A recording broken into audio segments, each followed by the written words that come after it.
O homem mais rico da Babilônia. Parte 1. Bansir, o fabricante de carruagens da Babilônia, achava-se completamente desanimado. Sentado no muro baixo que cercava sua propriedade, contemplava com tristeza a habitação humilde e a oficina aberta onde se podia ver uma carruagem em fase de acabamento. De tempos em tempos, a esposa surgia na porta da casa. O olhar furtivo que lhe endereçava nesses momentos lembrava-o de que a despesa estava quase vazia e que ele devia estar trabalhando para terminar o serviço encomendado, martelando aqui, cortando ali, lixando e pintando, esticando o rouro para forrar os aros das rodas, em suma, preparando o veículo para a entrega, a fim de que pudessem receber o pagamento de seu rico cliente. Não obstante, seu corpo robusto e musculoso permanecia apaticamente sobre o muro. Seu raciocínio lento ocupava-se com um problema cuja resposta não conseguia encontrar. O sol abrasador, tão comum no Vale do Eufrates, castigava-o sem contemplação. Gotas de suor formavam-se acima de suas sobrancelhas e pingavam despercebidas para se perderem na mata cerrada de seu peito. Além da sua casa, erguiam-se as altas muralhas em terrapleno que cercavam o palácio do rei. Próximo, espetando o céu azul, ficava a colorida torre do templo de Bel. À sombra de tanta grandeza achava-se sua moradia e tantas outras muito menos limpas e bem cuidadas. A Babilônia era assim, uma mistura de grandeza e miséria, de riqueza ostentatória e mendicidade, tudo convivendo sem plano ou sistema dentro das muralhas protetoras da cidade. Atrás dele, se apenas tivesse cuidado de voltar-se e olhar, as barulhentas carruagens do rico passavam aos solavancos e obrigavam a sair do caminho tanto o comerciante de sandálias quanto os mendigos de pés descalços. Até o rico era forçado a buscar a sarjeta para dar passagem às longas filas de escravos carregadores de água, todos a serviço do rei, cada qual transportando pesados sacos de pele de cabra cheios d'água para regar os jardins suspensos. Bansir achava-se muito absorvido por seu próprio problema para ouvir ou prestar atenção ao confuso burburinho da atarefada cidade. Foi uma repentina sucessão de acordes de uma lira familiar que o arrancou ao devaneio. Ele virou a cabeça e deu de cara com o rosto delicado e sorridente de seu melhor amigo, Cobb, o músico. Possam os deuses abençoá-lo com grande generosidade, meu bom amigo, começou Cobb, numa saudação rebuscada. Entretanto, parece que já o fizeram, pois não o vejo entregue ao trabalho. Regozijo-me com você por sua boa sorte. Mas ainda gostaria de compartilhar isso com você. Por favor, dessa sua bolsa que deve estar abarrotada, pois do contrário você se encontraria na oficina. Me empreste 2 humildes siclos, que devolverei logo após o banquete dos nobres essa noite. Você não chegará a sentir falta deles. Se eu tivesse 2 siclos, respondeu Bansir, melancolicamente, não poderia emprestá-los a ninguém, nem mesmo a você, que é o melhor amigo, pois eles constituiriam minha fortuna, toda a minha fortuna. Ninguém empresta o único dinheiro que possui, nem mesmo para o melhor amigo. O quê? Exclamou Cobb, realmente surpreso. Não tem um único ciclo na algibeira? E fica postado como uma estátua sobre este muro? Por que não terminou a carruagem? Como pode sustentar o seu raro apetite? Isso não é normal em você, meu amigo. Onde está a sua inesgotável energia? Alguma coisa aconteceu com você? Trouxeram-lhe os deuses algum infortúnio? Deve ser mesmo um tormento dos deuses, disse Bansir, concordando. Tudo começou com um sonho sem sentido, onde me via como um homem de posses. De meu cinturão pendia um belo saco, pesado de tanta moeda. Dali retirava punhados de ciclos, que eu lançava com uma liberdade descuidosa aos mendigos. Havia moedas de prata, com que eu comprava presentes para a esposa e que o bem desejasse para mim mesmo. Havia moedas de ouro que me tranquilizavam quanto ao futuro e me deixavam sem medo de gastar à vontade as moedas de prata. Uma sensação magnífica de contentamento enchia o meu peito. Você não teria reconhecido seu velho e diligente amigo. Como não teria reconhecido minha mulher, com suas faces saudavelmente rosadas e sem rugas? Ela era novamente a mocinha sorridente de nossos primeiros anos de casados. Um sonho agradável, sem dúvida, comentou Cobb. Mas por que deveriam essas sensações tão prazerosas deixá-lo apático e deprimido como agora? Por que realmente? Porque quando acordei e me lembrei de que não tinha um centavo sequer, um sentimento de revolta tomou conta de mim. Vamos conversar um pouco sobre isso, pois, como dizem os marinheiros, estamos no mesmo barco, nós dois. Quando meninos, fomos juntos ao sacerdote do templo buscar sabedoria. Na juventude, divertimos-nos um bocado.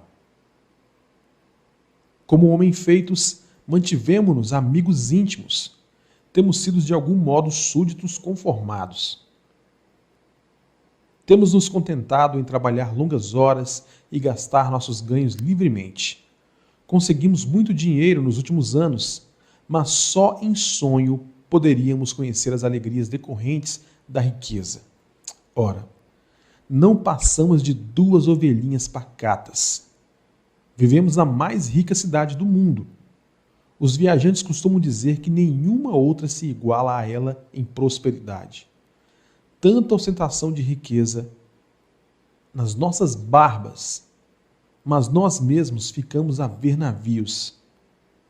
Depois de praticamente meia existência de trabalho árduo, meu melhor amigo se acha sem um níquel e me procura para dizer: não poderia me emprestar a bagatela de 2 ciclos até o término do banquete dos nobres esta noite? E o que eu respondo? Digo por acaso, aqui está a minha bolsa. Dividirei com você todos os ciclos que aí se encontram. Não, simplesmente admito que minha bolsa está vazia, tão vazia quanto a sua. Mas o que há? Por que não podemos obter prata e ouro? Mais do que apenas o necessário para o sustento do lar? Pense também em nossos filhos, continuou Bansir. Não estão seguindo o caminho dos pais? Tem cabimento que eles e suas famílias e os filhos e as famílias de seus filhos passem a vida inteira no meio de tantos guardadores de ouro e, apesar disso, exatamente como nós, contentem-se com mingau e leite de cabra azedos? Em todos esses anos de amizade, nunca ouvi desse modo, Bansir. Cobb estava perplexo. Porque, na verdade, nunca tinha pensado assim. Desde as primeiras luzes da manhã e até que o escuro da noite me fizesse largar as ferramentas, trabalhei duro para montar as mais finas carruagens que qualquer outro homem pudesse fazer, esperando credulamente que um dia deuses reconheceriam o valor das minhas obras e me recompensariam por isso com a maior prosperidade. Pois nunca o fizeram. Finalmente, convenci-me de que nunca o farão. É esse o motivo da tristeza que rói o meu peito. Quero ser um homem de posses. Quero ter minha própria terra e animais para criar. Quero ter roupas finas e dinheiro. Muito dinheiro. Estou disposto a trabalhar com toda a força de meus músculos, com toda a perícia de minhas mãos, com todo o tirocínio de minha mente, mas quero que os frutos de meu trabalho sejam fartos. E o que volto a lhe perguntar, por que não podemos ter o nosso justo quinhão das coisas boas, tão abundantes naqueles que têm ouro suficiente para comprá-las? Quem dera tivesse uma resposta, replicou Cobb. Sinto-me tão satisfeito quanto você. Meus ganhos com a lira se vão rapidamente. Muitas vezes tenho que inventar para que a família não passe fome. Além disso, venho há muito alimentando o profundo desejo de adquirir uma lira grande o bastante para que possa verdadeiramente tocar os acordes musicais que se multiplicam em minha mente. Com um instrumento assim, eu poderia compor músicas melhores do que aquelas que o rei ouviu até o momento. Com uma lira que você, sem qualquer favor, deveria ter. Nenhum homem em toda a Babilônia poderia fazê-la vibrar mais docemente.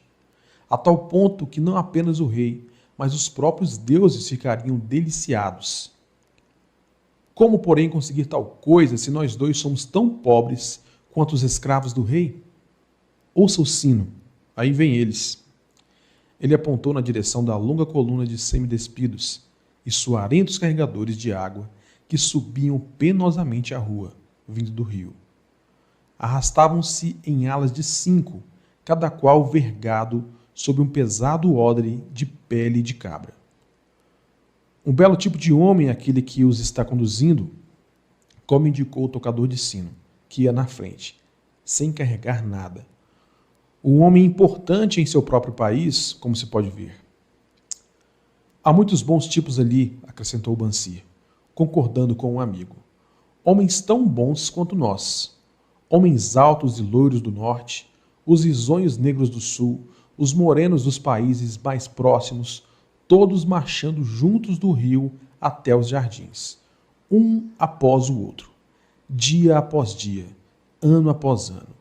Nenhuma expectativa quanto a um futuro diferente ou melhor. Camas de palha para dormir e papas terríveis de cereais para comer. Coitados desses pobres brutos, Cobb. Coitados realmente. Mas você me faz ver que não somos muito melhores do que isso, embora nos consideremos homens livres. É verdade, Cobb. Por mais desagradável que seja a ideia. Não queremos continuar levando, ano após ano, uma vida de escravos. Trabalho, trabalho, trabalho, sem ir a lugar algum. Não podemos descobrir como outros conseguem ouro e fazermos como eles? Perguntou Cobb. Talvez haja algum segredo que devemos buscar junto àqueles que o conhecem, replicou Bansir pensativo. Ainda hoje, lembrou Cobb, passei por nosso velho amigo Arcade, refestelado em sua carruagem dourada. Devo dizer que ele não me olhou com o desprezo que muitos de sua posição teriam achado perfeitamente cabível. Ao contrário, acenando com a mão na frente de todos os circunstantes, saudou e concedeu seu sorriso de amizade a este Cobb, o músico. Ele é considerado o homem mais rico de toda a Babilônia, refletiu Bansir.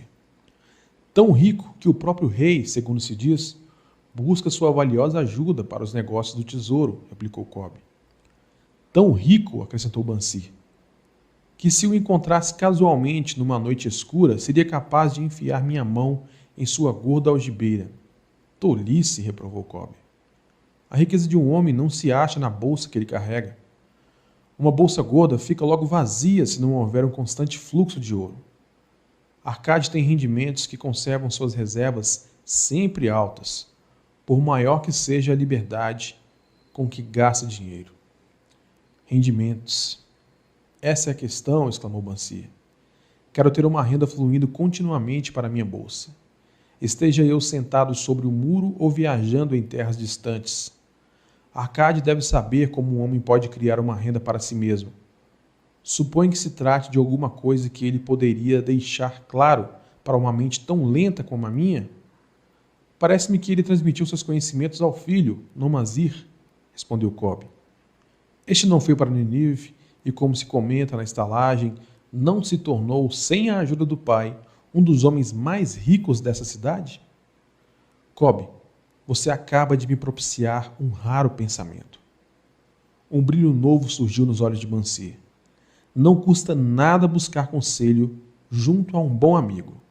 E Arcade sempre se mostrou como tal para nós dois. Pouco importa que nossa bolsa esteja tão vazia como o ninho de um falcão abandonado há um ano. Não deixemos que isso nos detenha. Estamos fartos de não ter ouro no meio de tanta opulência. Queremos tornar-nos homens de posses. Vamos procurar Arcade. e perguntar-lhe também como nós também podemos adquirir uma renda para nós mesmos. Você parece verdadeiramente inspirado, Bansir. Está me trazendo uma nova compreensão e me faz perceber porque nunca encontramos nenhuma quantidade de ouro. Nós nunca a procuramos. Você trabalhou pacientemente para construir as mais sólidas carruagens da Babilônia. Para tal propósito, devotou seus melhores esforços. E nisso até que teve êxito. Eu mesmo fiz os melhores esforços para tornar-me um virtuoso da lira. E nisso eu também tive êxito.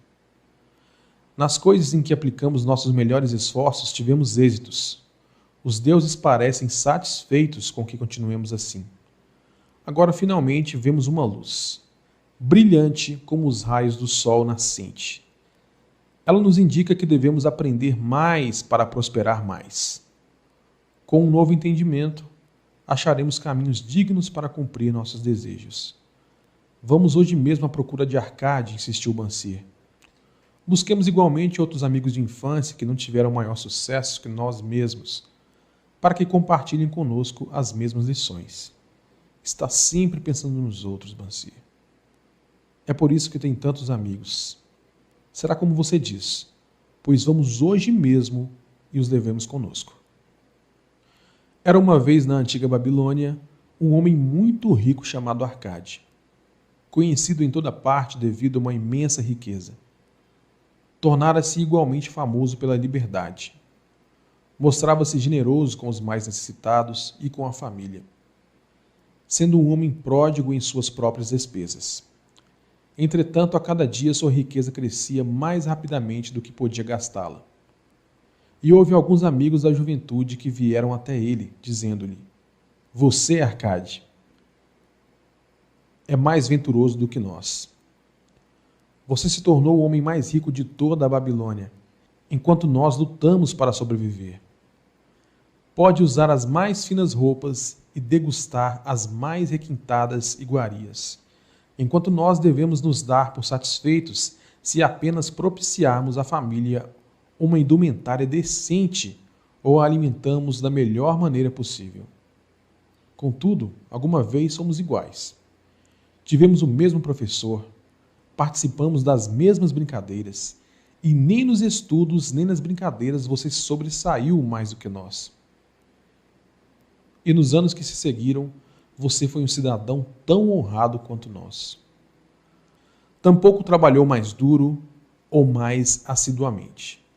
Pelo menos até onde sabemos. Por que então deveria o caprichoso destino escolhê-lo para gozar de todas as boas coisas da vida e ignorar-nos, a nós, que igualmente somos merecedores?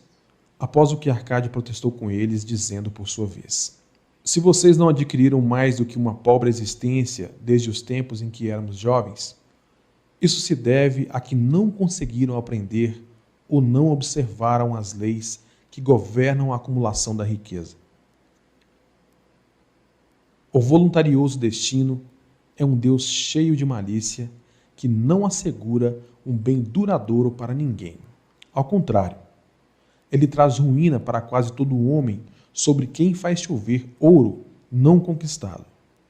Ele produz os gastadores libertinos que logo dissipam tudo o que recebem e se deixam dominar pelos mais extravagantes apetites, que nem sempre podem satisfazer. Outros ainda, a quem esse caprichoso Deus favorece, tornam-se avarentos e entesouram sua riqueza, temendo despender o que têm por saberem que não são capazes de repô-lo. São, além disso, assediados pelo medo de roubo e acabam construindo para si mesmos uma vida de necessidades e secreta tristeza. Há provavelmente outros que conseguem dinheiro fácil e o aumentam, sem deixar de se sentirem felizes e abastados cidadãos. Mas são tão poucos que só sei deles por ouvir dizer. Pensem nessas pessoas que de repente se viram herdando uma riqueza e confiram se as coisas não se passam assim. Os amigos admitiram. que a respeito dos conhecidos que tinham herdado uma fortuna, aquelas palavras eram realmente verdadeiras, e suplicaram-lhe que explicasse a eles como tinha conseguido juntar tantos bens. Ainda em plena juventude, continuou Arcade, eu olhava em minha volta e observava todas aquelas boas coisas capazes de propiciar felicidade e contentamento. Percebi então que a riqueza aumentava ainda mais a potência delas. A riqueza é um poder. Com a riqueza, muitas coisas se tornam possíveis. Este pode embelezar sua casa com os móveis mais refinados. Aquele pode viajar pelos mares distantes. Esse outro pode regalar-se com as finas iguarias de terras longínquas. Outros mais pode comprar ornamentos lavrados em ouros ou cravejados de pedra preciosa. Pode-se mandar construir templos magníficos para os deuses. É possível, enfim, fazer todas essas coisas e muitas outras, onde sempre haverá deleite para os sentidos e gratificação para a alma. E quando percebi tudo isso, declarei a mim mesmo que reivindicaria o meu quinhão entre as coisas boas da vida. Não seria nenhum desses que se mantém à distância, observando invejosamente os prazeres do outro. Não me contentaria em vestir roupas baratas que parecem respeitáveis. Não me daria por satisfeito com a parte que cabe a um homem pobre. Ao contrário, faria de mim mesmo um conviva nesse banquete de boas coisas. Sendo, como sabem, filho de um humilde comerciante, membro de uma grande família sem qualquer expectativa de herança, e não me achando dotado, como me disseram vocês com tanta franqueza, de poderes superiores ou talentos especiais, decidi que se realmente quisesse conseguir tudo o que desejava, precisaria basicamente de tempo e estudo. Todos os homens têm em abundância. Cada um de vocês vem deixando escapar tempo suficiente para tornar-se rico. E ainda, como admitem, não tem nada para apresentar senão suas boas famílias, de que, aliás, podem com justiça orgulhar-se.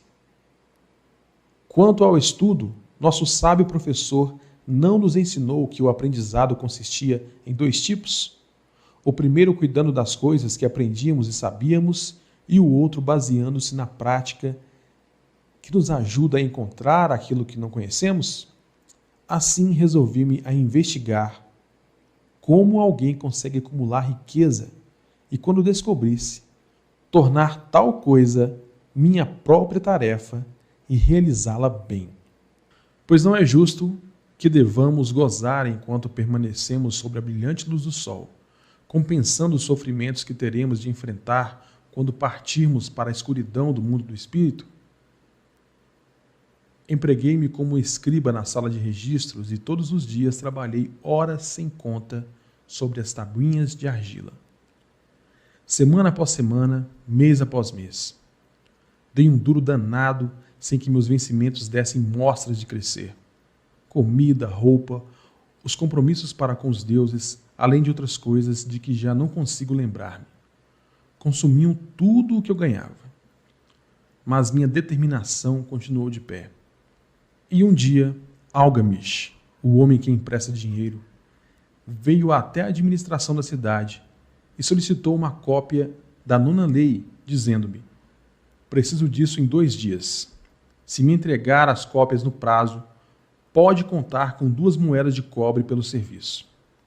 Trabalhei arduamente, mas o texto da lei era muito comprido, e quando Algamish voltou, eu ainda não tinha terminado a transcrição. Ele ficou uma fera, e teria me dado uma boa surra se eu fosse seu escravo. Sabendo, porém, que não lhe era permitido agredir-me no prédio da administração, não senti qualquer medo e disse-lhe: Algamish, você é um homem realmente rico. Diga-me como posso também tornar-me rico, e prometo-lhe que passarei a noite em claro, entalhando as tabuinhas. Assim que o sol nascer, estarão prontas. Ele sorriu e respondeu-me: você é um belo tratante. Mas vamos considerar isso como uma transação. Gravei durante toda a noite. Embora minhas costas doessem e o cheiro de óleo queimado do candeeiro fizesse minha cabeça latejar a ponto de deixar-me os olhos em frangalhos. Mas quando ele voltou em plena alvorada, as tabuinhas estavam prontas. Agora, disse-lhe, cumpra sua promessa. Você fez a sua parte em nossa transação, meu filho, disse-me ele, com benevolência, e estou pronto para fazer a minha. Vou lhe falar das coisas que deseja saber, porque estou envelhecendo, chegando à idade em que já não se consegue segurar a língua. E quando a juventude busca conselho dos mais velhos, ela recebe a sabedoria dos anos. Muito frequentemente, porém, a juventude pensa que o idoso detém apenas a experiência dos dias que se foram e por isso não a aproveita. Lembre-se que o sol que brilha hoje é o sol que brilhou quando seu pai nasceu e que continuará brilhando quando seu último neto tiver passado para o mundo dos mortos. Os pensamentos da juventude, continuou ele, são luzes resplandecentes que brilham como meteoros que muitas vezes tornam um céu reluzente. Mas a experiência dos mais velhos assemelha-se a estrelas fixas que, sem mudar de lugar, auxiliam o marinheiro a orientar o seu curso. Guarde bem minhas palavras, pois, do contrário, deixará de assimilar a verdade do que lhe contarei e pensará ter sido em vão todo o trabalho que teve durante essa noite. E então ele me olhou com perspicácia por baixo das peludas sobrancelhas e disse num tom lento e enérgico: achei o caminho para a riqueza quando decidi que conservaria comigo uma parte de tudo o que ganhasse. E assim fará você. E continuou me olhando com uma insistência que parecia ir ao fundo de minha alma. Mas não disse mais nada. É tudo? Perguntei. Foi o suficiente para transformar o coração de um pastor de ovelhas no coração de um emprestador de dinheiro, respondeu ele. Mas tudo o que ganho não vem mesmo para o meu bolso? Perguntei. Nada mais falso, respondeu ele. Você não paga pelas roupas e pelas sandálias que usa? Não paga pelas coisas que come? Consegue viver na Babilônia sem fazer despesas? O que tem para apresentar do que recebeu no mês passado? E de tudo quanto ganhou no último ano? Louco. Você paga a todo mundo, menos a si mesmo. Idiota. Está trabalhando para os outros. Bem melhor do que isso faz o escravo, que trabalha para o seu dono em troca de roupa e comida. Se guardasse para si mesmo 1/10 de tudo o que ganha, quanto teria dentro de 10 anos? Meu conhecimento dos números não me desamparou e respondi: ora, o equivalente a 1 ano de trabalho. Pois está dizendo apenas meia verdade, retorquiu ele. Cada moeda de ouro que economizar é um escravo que pode trabalhar para você. Cada cobre que essa moeda produzir torna-se um filho, apto a levantar mais fundos. Se quiser tornar-se rico, então, tudo o que você economizar deve ser utilizado no sentido de proporcionar-lhe toda a abundância por que anseia. Você pensa que eu estou ludibriando por sua longa noite de trabalho? Continuou ele. Mas em minhas palavras há uma forma. Se for suficientemente inteligente para perceber a verdade que acabo de pôr em suas mãos. Uma parte de tudo o que ganha pertence exclusivamente a você. No mínimo 1/10, mesmo nas ocasiões em que tiver recebido pouco dinheiro. Pode ser mais, de acordo com o que produzir. Pague a si mesmo primeiro. Não compre ao fazedor de roupas ou ao fazedor de sandálias mais do que possa pagar com o restante, devendo ainda separar o bastante para alimentar-se, ajudar o próximo e pôr em dia as obrigações com os deuses. A riqueza é como uma árvore. Cresce a partir de uma simples semente. A primeira moeda de cobre que economizar será a semente a partir da qual sua árvore da riqueza crescerá. Quanto mais cedo plantá-la, mais cedo a árvore crescerá. E quanto mais fielmente alimentar e regar essa árvore, com economias constantes, logo chegará o dia em que poderá abrigar-se em pleno contentamento embaixo dessa sombra. Tendo dito isso, pegou suas tabuinhas e foi embora. Pensei muito a respeito, e suas palavras me pareceram razoáveis. Assim decidi fazer. Sempre que recebia um pagamento, tirava e guardava uma em cada 10 moedas de cobre. E estranho como possa parecer, não fiquei mais desprovido de fundos do que antes.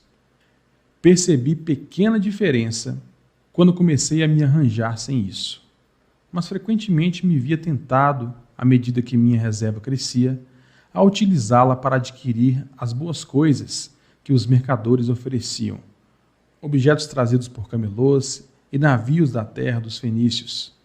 Prudentemente, porém, consegui refrear o impulso.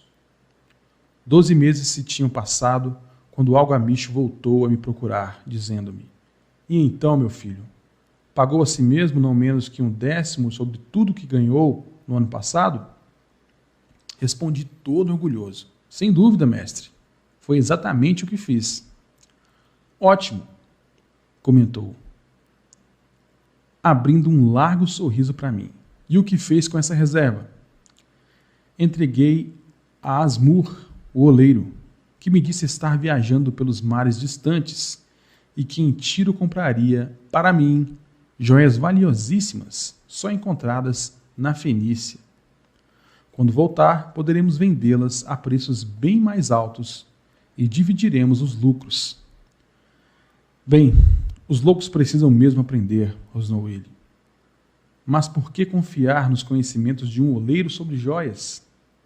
Você procuraria o padeiro para colher informações sobre as estrelas? Não. Por minha túnica. Iria até um astrólogo, se pelo menos tivesse cabeça para pensar. Suas economias se foram, meu jovem. Você arrancou sua árvore da riqueza pelas raízes. Contudo, plante outra. Tente novamente. E da próxima vez em que precisar de conselhos sobre joias, corra até um ourives. Se quiser conhecer a fundo as ovelhas, procure o pastor que cuida delas. Conselho é uma coisa que se dá de graça, mas deve guardar consigo apenas o que lhe parece valioso.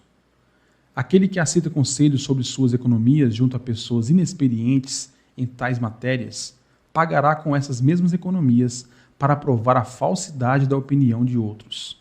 Dizendo isso, Algamish partiu. E aconteceu realmente como ele tinha previsto. Pois os fenícios são salafrários e venderam a Asmur pedaços de vidro sem valor que pareciam pedras preciosas. Mas seguindo as palavras de Algamish, voltei a economizar, mesmo porque já tinha formado o hábito e isso não constituía, para mim, nenhuma dificuldade. Mais uma vez, 12 meses depois, Algamish apareceu na sala dos escribas e dirigiu-se a mim. "Que progresso andou fazendo desde a última vez em que nos vimos?" "Paguei a mim mesmo, religiosamente", respondi, "e confiei minhas economias a Ager, o fazedor de escudos, para comprar bronze. A cada 4 meses ele me paga uma parte dos lucros." "Ótimo. E o que tem feito com esse dinheiro extra?" "Dei uma festa com mel, vinhos e iguarias de primeira. E comprei também uma túnica escarlate. Qualquer dia desses, devo comprar um burrico para os meus deslocamentos." Algamish não disfarçou o riso. "Você está comendo os filhos de suas economias. Como pode esperar que trabalhem para você? Como eles mesmos poderão ter filhos que venham a produzir mais renda para você? Primeiro, reúna um exército de escravos dourados, e só então poderá refestelar-se com banquetes ricos sem sentir remorsos." E assim dizendo, partiu novamente. Não voltei a vê-lo durante 2 anos, até que reapareceu, o rosto sulcado pelas rugas, os olhos visivelmente cansados, pois ele se achava então numa idade bastante avançada. Disse-me: "Arcade, conseguiu afinal obter a riqueza com que sonhava tanto?" Respondi-lhe: "Não ainda tudo o que desejo, mas já tenho alguma coisa que rende muitos bons lucros. que por sua vez fazem outro tanto. E você ainda busca o conselho dos oleiros? Bem, o que eles dizem sobre como fabricar tijolos é realmente muito bom, retorqui. Arcade, continuou ele, você aprendeu bem suas lições. Aprendeu primeiro a viver com menos do que podia ganhar. Depois aprendeu a aconselhar-se junto àqueles cuja competência deriva de suas próprias experiências. E, finalmente, aprendeu a fazer o ouro trabalhar para você. Você ensinou a si mesmo como adquirir dinheiro, poupá-lo e usá-lo. Reuniu, portanto, condições para ocupar uma posição de confiança.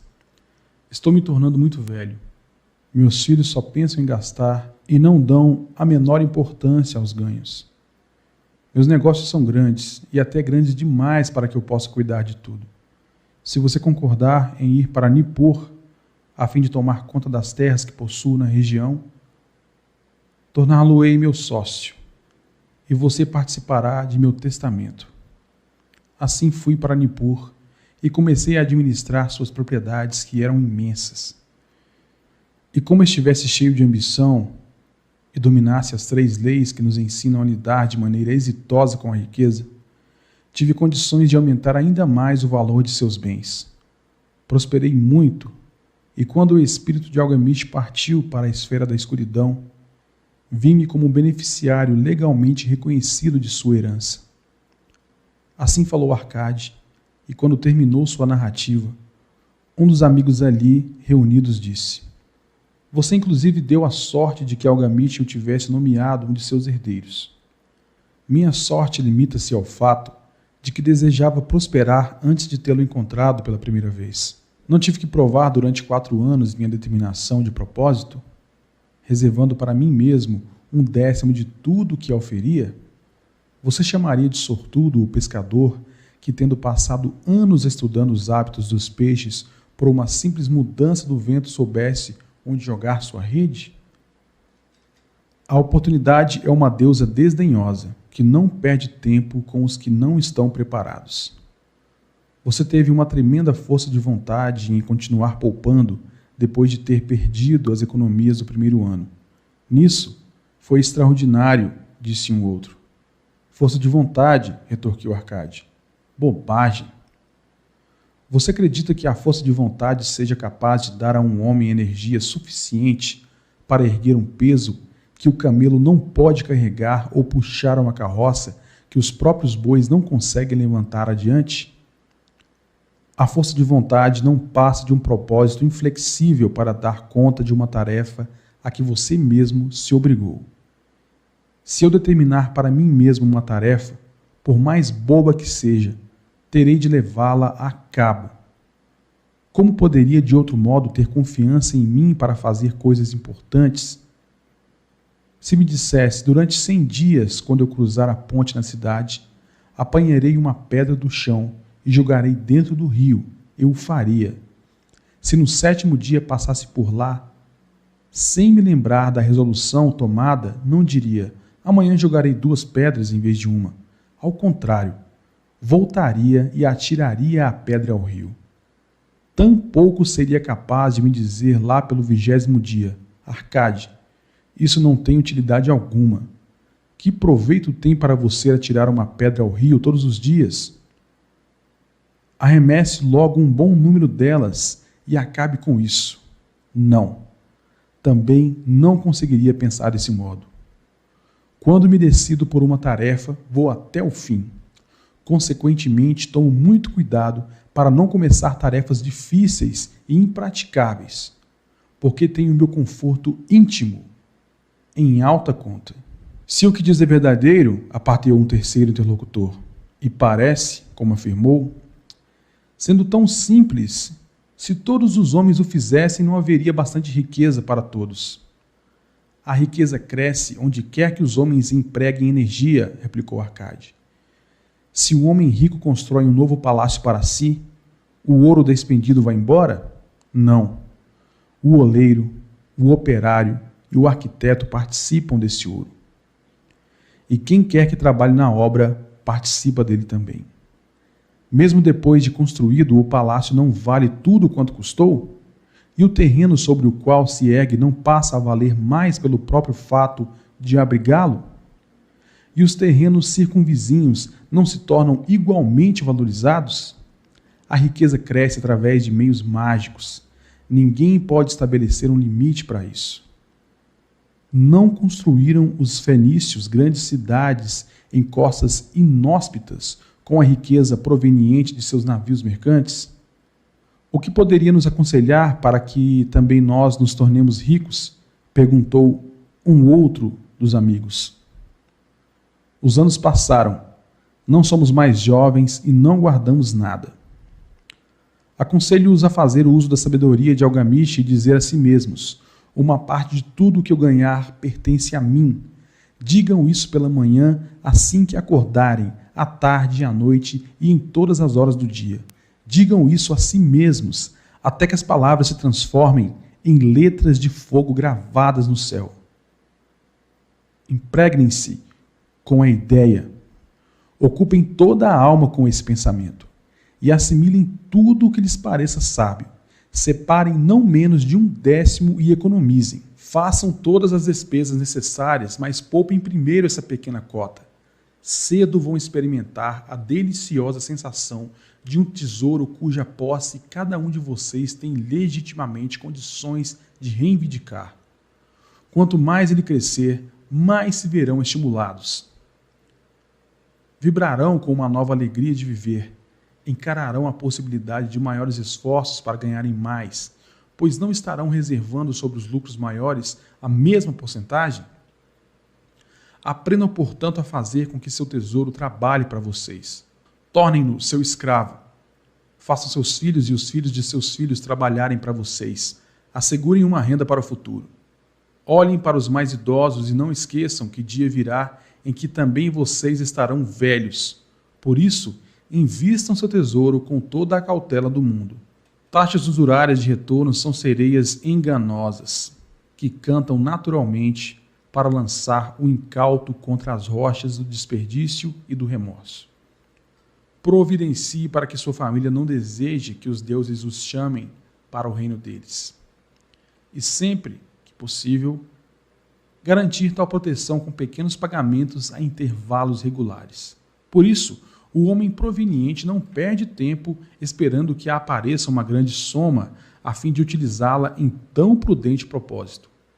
Busquem o conselho dos homens sábios. Procurem informar-se com pessoas cujo trabalho cotidiano é o manuseio do dinheiro. Deixem que elas os protejam de erros, como os que eu mesmo cometi ao entregar minhas economias a Asmur, o oleiro. Um retorno pequeno e certo é uma coisa mais desejável que o risco. Aproveitem a vida enquanto estiverem aqui. Não exagerem nem tentem economizar demais. Se 1/10 de tudo que ganharem é o que vocês podem confortavelmente poupar, contentem-se com essa porção. Por outro lado, vivam de acordo com suas rendas e não sejam sovinas nem temerosos ao gastar. A vida é boa e rica com coisas que valham a pena e causem prazer. Seus amigos agradeceram-lhe por aquelas palavras e se foram. Alguns mantiveram-se em silêncio, porque não tinham imaginação e nem podiam entender.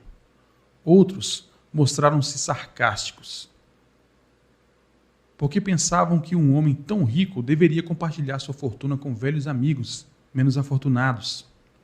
Um terceiro grupo, entretanto, parecia ter nos olhos uma nova luz.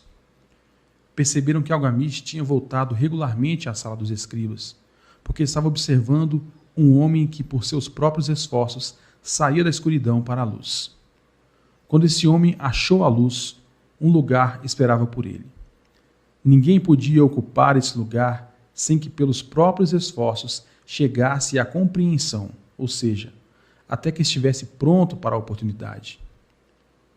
As pessoas desse terceiro grupo foram as únicas que, nos anos que se seguiram, continuaram visitando Arcade, que os recebia cheio de contentamento.